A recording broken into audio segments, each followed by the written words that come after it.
Good evening. We present the news summary.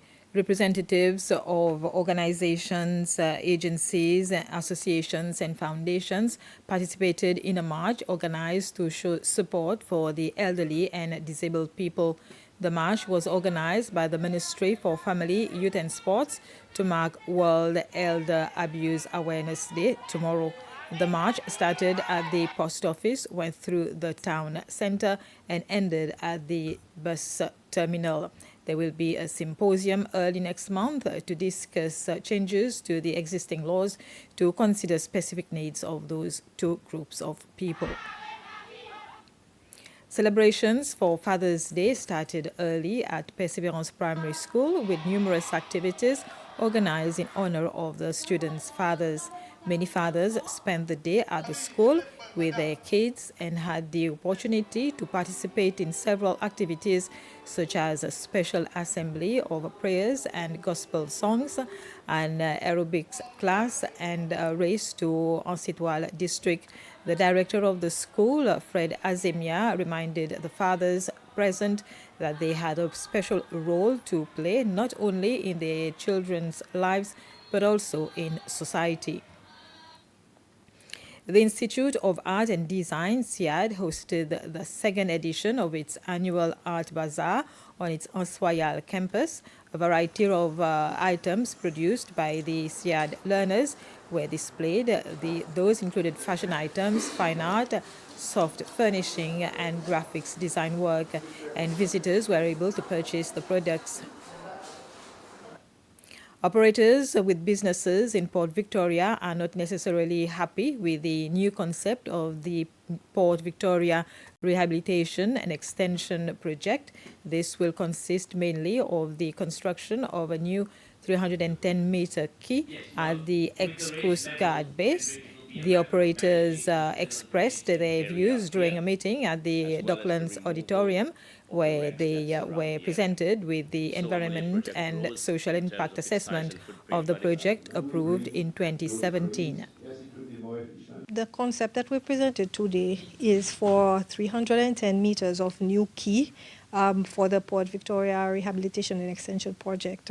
The new quay would cater for container vessels and tankers primarily, and the existing quay now that is 370 meters, that will be used for lighter activities until such time that we renovate this part. In terms of why we needed to change is because the financing that we have it's what caters for the 310 meters of quay.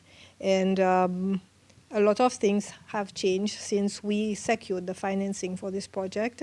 This includes, just to know that we secured the financing in 2018. And we've had COVID. We've had a huge escalation in the prices in construction industry. So we've had to relook at what is possible with the financing that we have. And it seems that the operators, those based at the port, they are not satisfied with this new concept. What's your take on that? It's understandable because it's different to what we originally advertised, what we originally envisioned together. So they do have concerns about will the new port now cater for the traffic? Will we be able to service the vessels the same way that we do now?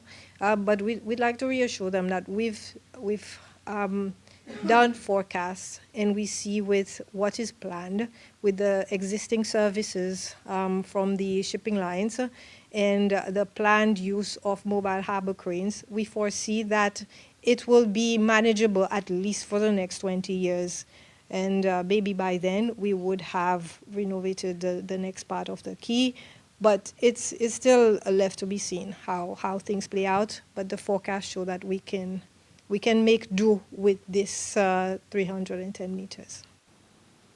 6 non-governmental organizations signed a grant agreement following the approval of their grants by the National Grants Committee. The National Grants Committee awarded more than 1,500,000 rupees to the 6 projects as part of its second call for proposals. The organizations have 6 months from July to start the activities they have planned. And in South Africa, a coalition deal has been confirmed that will see Cyril Ramaphosa re-elected as president. The leader of the second largest party, which is part of the deal, calls this a new chapter for the country. The new MPs have been sworn in after the 29th May election, and the MPs are expected to elect the president after the election of the Speaker and Deputy Speaker of the Parliament. And this was the news summary. More news at 8 p.m.